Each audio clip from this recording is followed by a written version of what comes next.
So I just wanted to say a few more things actually on this Sigma notation stuff. So I thought I'd put it in the on long click method here on question or intro.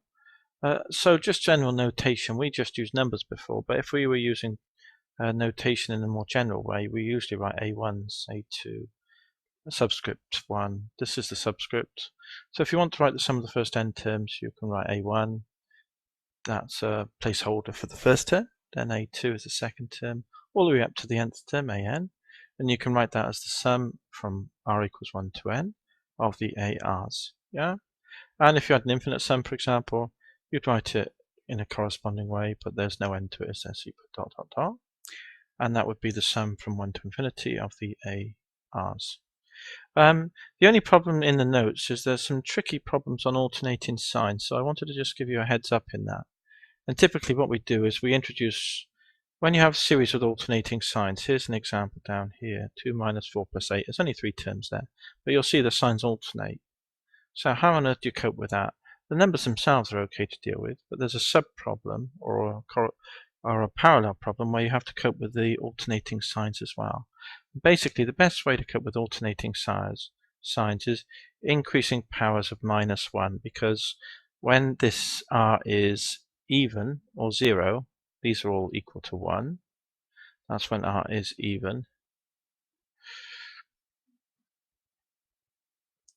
R is even. Okay, whoops. And then you've got the other case, of course, when it's odd. So -1 to the r when r is odd. Sorry about this for the mess. -1 to the r when r is odd will equal -1. Yeah?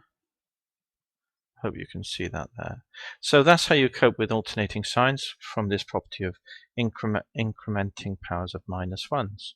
So then these powers, as r counts along a counting digit, this will flip between 1 and -1 or -1 and 1, depending on which way around the plus and the minus is. So here, for example, we've got a plus, minus, plus.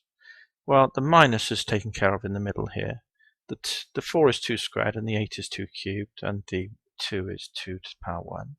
So these are varying powers of 2 from 1 to 3. That's no problem, but the alternating signs we have to take care of by virtue of the fact that the -1 here can be written as -1 to the 1, and the plus here can be a double minus, -1 squared, and then the plus here can be -1 to the power 0. And that way, you see, you've got a counting digit then with 0, 1, 2 there with the powers of -1, and they're associated with these numbers here.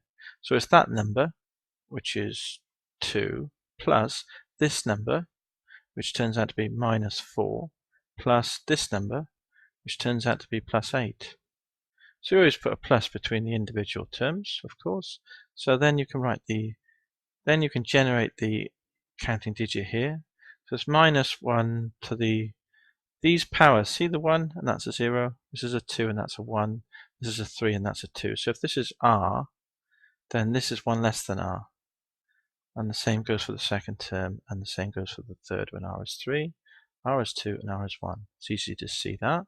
So basically, in other words, this is what we've got. It's the sum from r equals 1 to 3 of -1 to the r minus 1 times 2 to the power r. That's it.